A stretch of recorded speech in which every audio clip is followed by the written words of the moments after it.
So we are reading John chapter 18 today, and verse 1 starts with, When Jesus had spoken these words, he went forth with his disciples over the brook Cedron, where was a garden, into the which he entered, and his disciples. And Judas also, which betrayed him, knew the place. For Jesus ofttimes resorted thither with his disciples. Judas then, having received a band of men and officers from the chief priests and Pharisees, cometh thither with lanterns and torches and weapons. Jesus therefore, knowing all things that should come upon him, went forth and said unto them, Whom seek ye? They answered him, Jesus of Nazareth. Jesus saith unto them, I am he. And Judas also, which betrayed him, stood with them. As soon then as he had said unto them, I am he, they went backward and fell to the ground. Then asked he them again, Whom seek ye? And they said, Jesus of Nazareth. Jesus answered, I have told you that I am he. If therefore ye seek me, let these go their way, that the saying might be fulfilled which he spake, Of them which thou gavest me have I lost none. Then Simon Peter, having a sword, drew it, and smote the high priest's servant, and cut off his right ear. The servant's name was Malchus. Then said Jesus unto Peter, Put up thy sword into the sheath. The cup which my Father hath given me, shall I not drink it? Then the band and the captain and officers of the Jews took Jesus and bound him, and led him away to Annas first, for he was father-in-law to Caiaphas, which was the high priest that same year. Now Caiaphas was he which gave counsel to the Jews that it was expedient that one man should die for the people. And Simon Peter followed Jesus, and so did another disciple. That disciple was known unto the high priest, and went in with Jesus into the palace of the high priest. But Peter stood at the door without. Then went out that other disciple, which was known unto the high priest, and spake unto her that kept the door, and brought in Peter. Then saith the damsel that kept the door unto Peter, Art not thou also one of this man's disciples? He saith, I am not. And the servants and officers stood there, who had made a fire of coals, for it was cold, and they warmed themselves. And Peter stood with them, and warmed himself. The high priest then asked Jesus of his disciples, and of his doctrine. Jesus answered him, I spake openly to the world. I ever taught in the synagogue, and in the temple, whither the Jews always resort, and in secret have I said nothing. Why askest thou me? Ask them which heard me, what I have said unto them. Behold, they know what I said. And when he had thus spoken, one of the officers which stood by struck Jesus with the palm of his hand, saying, Answerest thou the high priest so? Jesus answered him, If I have spoken evil, bear witness of the evil. But if well, why smitest thou me? Now Annas had sent him bound into Caiaphas the high priest. And Simon Peter stood and warmed himself. They said therefore unto him, Art not thou also one of his disciples? He denied it, and said, I am not. One of the servants of the high priest, being his kinsman, whose ear Peter cut off, saith, Did not I see thee in the garden with him? Peter then denied again, and immediately the cock crew. Then led they Jesus from Caiaphas unto the hall of judgment. And it was early, and they themselves went not into the judgment hall, lest they should be defiled, but that they might eat the Passover. Pilate then went out unto them, and said, What accusation bring ye against this man?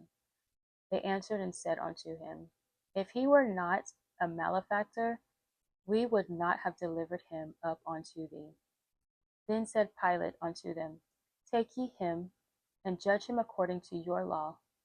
The Jews therefore said unto him, It is not lawful for us to put any man to death, that the saying of Jesus might be fulfilled, which he spake, signifying what death he should die. Then Pilate entered into the judgment hall again, and called Jesus, and said unto him, Art thou the king of the Jews? Jesus answered him, Sayest thou this thing of thyself, or did others tell it thee of me? Pilate answered, Am I a Jew? Thine own nation and the chief priests have delivered thee unto me. What hast thou done? Jesus answered, My kingdom is not of this world. If my kingdom were of this world, then would my servants fight, that I should not be delivered to the Jews. But now is my kingdom not from hence. Pilate therefore said unto him, Art thou a king then? Jesus answered, Thou sayest that I am a king. To this end was I born, and for this cause came I into the world, that I should bear witness unto the truth. Every one that is of the truth heareth my voice. Pilate saith unto him, What is the truth? And when he had said this, he went out again unto the Jews, and saith unto them, I find in him no fault at all. But ye have a custom that I should release unto you one at the Passover. Will ye therefore that I release unto you the King of the Jews? Then cried they all again, saying, Not this man, but Barabbas. Now Barabbas was a robber. Okay, what stood out to me in the beginning was the fact that Judas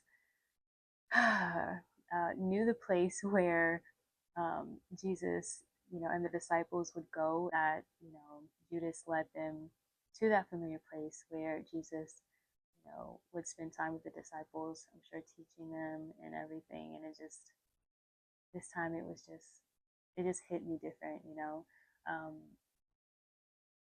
the level of like intimacy and then being betrayed in that place. It was just something about like somebody being familiar with you and knowing you and then using what they know to betray you, you know what I mean, in that way, or to expose you or whatever. And then when Jesus, knowing what was about to happen, asked who they were seeking, and he was unapologetic. He was saying, I am he. He spoke boldly. It said at one part, As soon then as he had said unto them, I am he, they went backward and fell to the ground. That part was interesting to me, and it made me like wonder why, and what they meant by that specifically.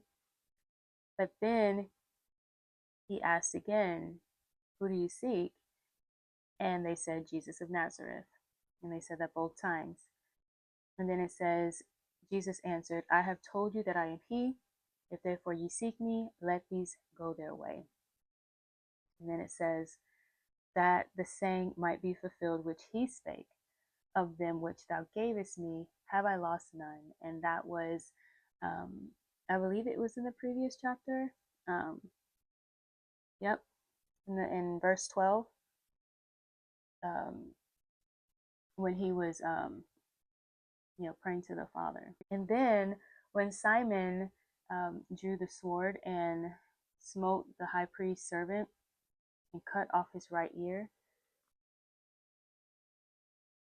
it was interesting to me that Jesus said, Put up thy sword unto the sheath, the cup which my Father hath given me, shall I not drink it? And again, that is just showing, Jesus's level of obedience and submission to the Father.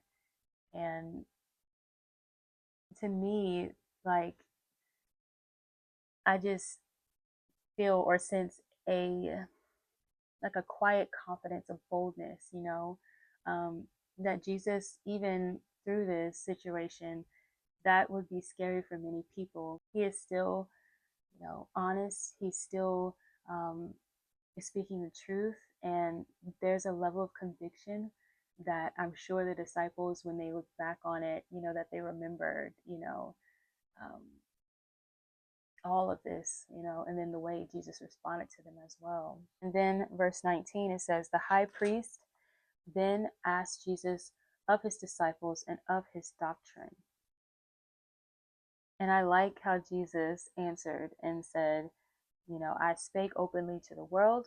I ever taught in the synagogue and in the temple, whither the Jews always resort, and in secret have I said nothing. Why askest thou me? Ask them which heard me, what I have said unto them. Behold, they know what I said. So again, we see that Jesus, there is no shame. There is no cowering or, anything. He's just like, look, they know what I said. I said what I said, basically. That's what I take from that. He's saying I didn't hide anything. I spoke openly. I taught in the synagogue and in the temple. That conviction, like, I find that comforting, you know.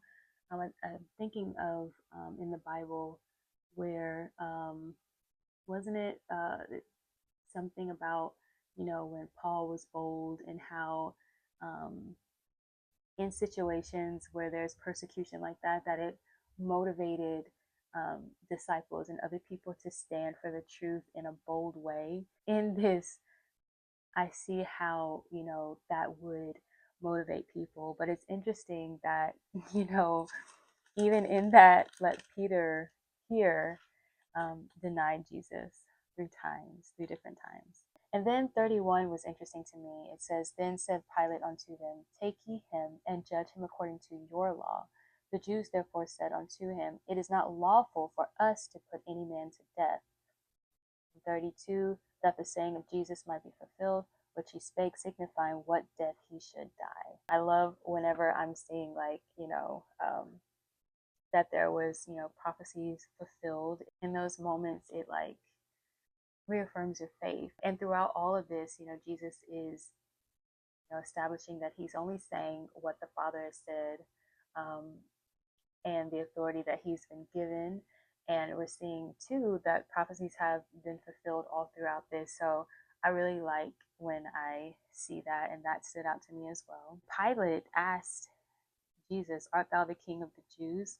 And Jesus answered him, Sayest thou this of thyself, or did others tell it thee of me? And then Pilate answered, Am I a Jew? Thine own nation and the chief priests have delivered thee unto me. What hast thou done? And then this part when Jesus answered, My kingdom is not of this world. If my kingdom were of this world, then would my servants fight, that I should not be delivered to the Jews. But now is my kingdom not from hence. And that just really just sat with me, because I believe that there's so many times that we can allow people and the things that are going on in the world to pull us down from that mindset of, you know, of thinking on things that are above, and, you know, understanding that, you know, we are not of this world. So here Jesus is like, no, like, I'm not, this is not a fight, you know, that I'm going to participate in. You know, he's not defending himself. He's saying this is what it is. It says here further, Thou sayest that I am a king. To this end was I born, and for this cause came I into the world, that I should bear witness unto the truth. Everyone that is of the truth heareth my voice. So again, um, he is keeping his eyes on the mission. And that is just, you know, a great example, because again, I feel like there's so many times where um, I've just, I don't know, like responded like and been dismayed or whatever. I was told you not to be dismayed, but when things are happening, when there's persecution, when people don't understand you, when, you know, trials come, you know what I mean? And I'm just thinking back to a previous chapter where the first verse was, I tell you these things so that you know, won't be offended. And that is just having the truth like deep within you, like, and believing on it and living it. It's just very convicting. That is what stood out to me in this chapter the most, just seeing, you know, how Jesus was completely all in, submitted, and just his example. It just reminds me too of like testimonies that we hear when people have stood firm like to the end and have died for Jesus, died for that truth, you know, not denying him, acknowledging him. And I remember, like, I didn't read an article, but I saw a headline about, you know, the persecution that was happening in Nigeria and how people were worshiping through it. And I'm just like, my God, you know, that truth was so deeply ingrained, that hope for, you know, heaven, and knowing that this was not their home. Like, their life was completely submitted to the cause, and though in, you know, those situations where people are, you know, standing firm on what they believe. Yeah, that's what stood out to me. Thank you for watching and following along. If you have any questions or comments, leave them below. I'd be happy to read them, and I will see you in my next one. Bye.